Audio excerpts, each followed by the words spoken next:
주영석 기자의 뉴스 속으로.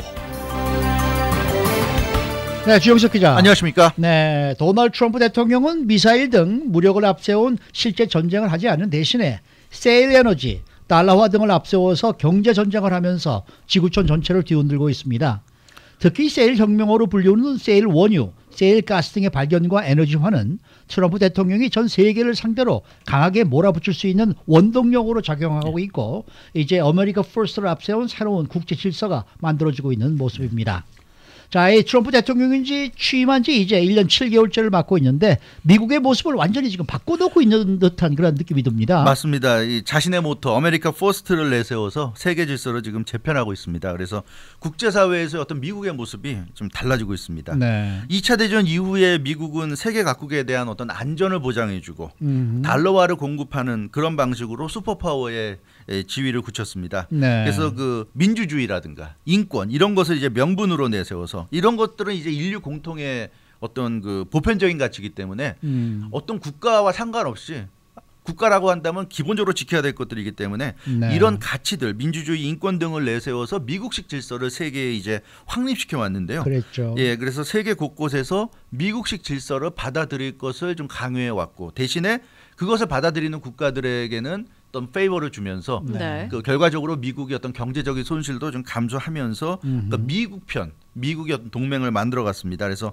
동맹국을 많이 만들고 그들의 경제적인 이익을 들어주면서 미국이 어떤 외교적 군사적인 이익을 실현해 갔는데요. 근데 문제는 이렇게 하다 보니까 많은 어떤 그 미국 국민들의 희생이 있었습니다. 그러니까 그렇죠. 예, 미국의 기득권은 괜찮았어요. 세계화 글로벌 시대마저도 뭐 워싱턴의 정치권들이나 그 뉴욕의 정치인들이나 월가라든가 네. 또 자본가들, 뭐 IT 회사들 이런 데는 다 수혜를 받았지만 우리 같은 그 일반인들, 중산층 이하 서민들 이런 경우에는 이 세계화로 굉장한 피해를 입었습니다.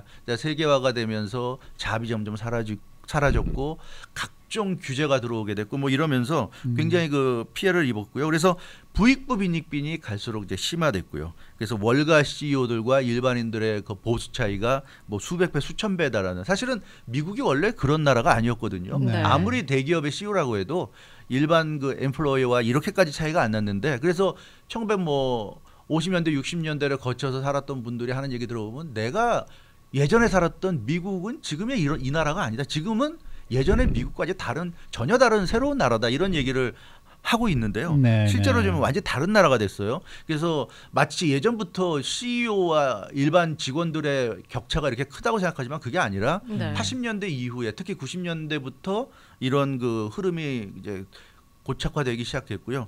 갈수록 점점 심해지고 있다. 그래서 정말 그 사람들의 어떤 분노라고 그럴까? 그런 것이 이제 심각한 상황에서 트럼프 대통령이 등장하게 된 거죠. 네. 그래서 그 트럼프 대통령은 이런 그 미국인들의 어떤 불만 이런 것을 이제 꿰뚫었고 그래서 선거 운동할 때부터 어떤 그 민주주의나 인권 등을 내세우면서 미국의 가치를 지키기 위해서 미국 국민들이 일정 부분 희생하는 그런 부분을 정확하게 공략을 했고 사실은 오바마 정부 또 힐러리 클린턴 민주당이 상징하는 것도 바로 그런 면이죠. 네. 그러니까 미국의 위상, 미국이 어떤 질서를 유지해야 되고 그렇기 때문에 세계화는 당연히 필요한 것이고 미국 국민들의 어떤 이런 희생, 이런 부익부 빈익빈의 어떤 격차가 벌어지는 것도 감수할 수밖에 없다는 그런 쪽이었는데 트럼프 대통령은 거기에 이제 제동을 걸은 것이죠. 그래서 미국의 이익이 우선이다. 그러면서 뭐 나토라든가 북대서양조약기구 나토의 안보 무임 승차를 강력히 비난했고 북미 자유무역협정 나프타에 대해서도 무역 적자를 이유로 해서 전면 수정 내지는 폐기를 요구했고요. 그래서 결국 트럼프 대통령이 강조한 것은 미국의 이익만이 유일한 가치다. 무슨 인권, 뭐 민주주의, 미국 사람들이 일단 잘 못 살고 있는데 지금 그게 대수냐. 이제 이게 트럼프 대통령의 생각이고 일단 미국 국민들이 잘 살아야 되겠다. 그리고 나서 그런 것도 여력이 되면 하는 거다. 뭐 이런 생각을 가지고 미국의 이익을 우선시했어요. 네. 예, 그래서 이 미국의 이익을 위해서 기존의 어떤 오랫동안 수십 년 동안 쌓여왔던 기존의 규칙이나 질서를 송두리째 바꾸려 했고요. 그 결과 지금 이 기득권이라고 할 수 있는 미디어들 미국 언론들, 워싱턴 정치권, 뭐 정보기구 수장들 이런 사람들이 반대를 하고 있고 트럼프 대통령 공격을 하고 있는데 결국은 이걸 지금 여기에 대입해 보면 트럼프식의 뭔가 완전히 기존의 어떤 질서를 바꾸려고 하는 것에 굉장히 극렬하게 지금 반발하고 있다. 따라서 지금의 어떤 미국 내에서 이렇게 반트럼프의 움직임 이런 것도 이런 큰 흐름에서 보자면 어떤 헤게모니 쟁탈전, 트럼프 대통령이 추구하는 새로운 질서 그리고 기존의 질서를 지키려고 하는 기득권층이 네. 서로 지금 충돌하고 있는 그런 양상이라고 볼 수가 있겠고요. 어찌됐건 그러나 현직 대통령은 트럼프 대통령이기 때문에 미국 내 이런 기득권들의 반발에도 불구하고 국제적으로 밀어붙이고 있고 네. 그러다 보니까 국제적으로 굉장한 이 뭐 파열음이 나고 있지만 그러나 트럼프 대통령 아랑곳하지 않고 좀 밀어붙이고 있는 그런 모습입니다. 그러니까 정리를 해보자면은 네. 트럼프 대통령이요 기존의 거대한 기득권층에 맞서서 새로운 질서를 만들고 있다는 걸로 네. 볼 수 있는데요. 네.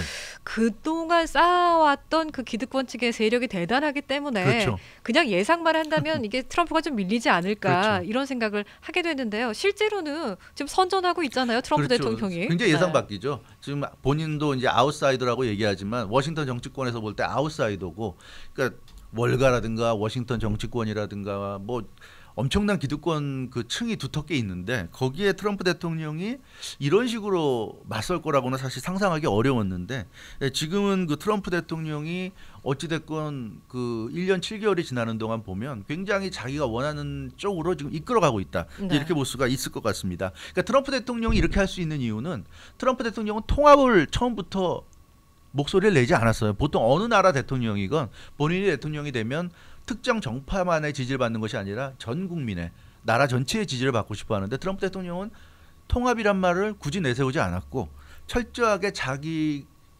지지층들, 자기를 지지하는 층들의 이익을 좀 대변하는 이제 그런 쪽으로 강하게 나갔기 때문에 이 트럼프 대통령의 지지층이 계속해서 좀 잘 유지가 되고 있습니다. 그러니까 숫자는 적을지 몰라도 그 지지층이 굉장히 강하게 트럼프 대통령에 대한 충성도를 유지하고 있고 그러다 보니까 비난하는 쪽도 많지만 그런 비난하는 쪽과 지지하는 쪽이 그래도 뭐 비슷하게 서로 이렇게 그 논쟁을 하면서 트럼프 대통령이 대통령으로서 이렇게 일을 해나가는데 충분한 정도의 어떤 세력으로서 바탕이 돼주고 있다 이렇게 볼 수 있고요. 트럼프 대통령의 지지층이 근데 중요하죠. 바로 세계화 또 이런 그 이민 등에 그 좀 지쳐가지고 여러 가지 어려움을 겪은 백인들, 백인 중산층 내지는 백인 중산층 이하 서민들이 그 반감이 크다 보니까 트럼프 대통령의 이런 정책에 대해서 굉장히 그 지지하고 있다.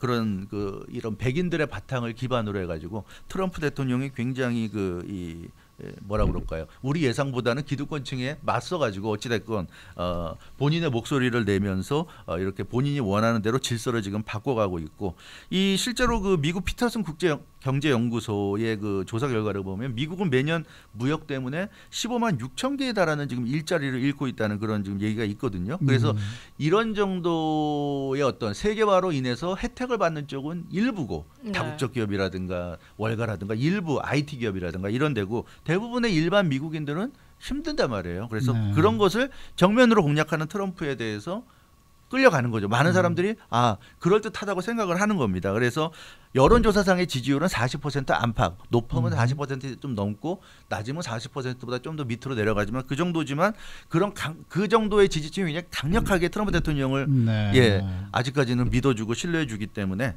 트럼프 대통령이 계속 본인의 소신대로 하고 있고 이제 중요한 것은 이제 11월 중간 선거인데요. 11월 중간 선거도 보면 트럼프 대통령은 이런 강력한 자신의 지지층을 바탕으로 해서 일부 이제 스윙 스테이트 그 민주당과의 어떤 그 승패의 결정적인 이제 그 판세를 가를 수 있는 그런 스윙 스테이트에서 이기기만 하면 된다. 아마 이런 지금 전략인 것 같아요. 그래서 트럼프 대통령은 어찌됐건 본인의 계획대로 지금 가고 있는 것이 아닌가.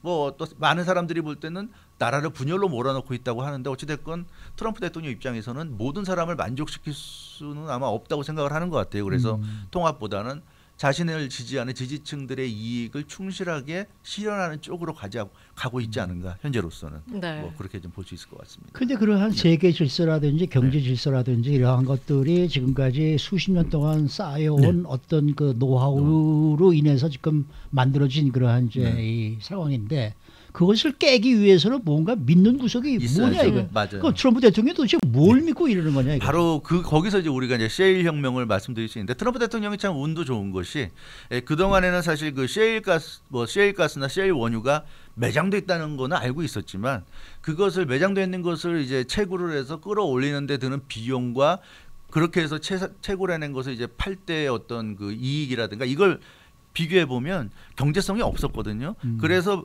미국 땅에 많은 에너지 자원이 묻혀 있는 건 알지만 그것을 건드리지 않았는데. 그러니까 이 셰일 가스라는 게 지금 제가 아는 이 상식으로는 이렇게 알고 있거든요.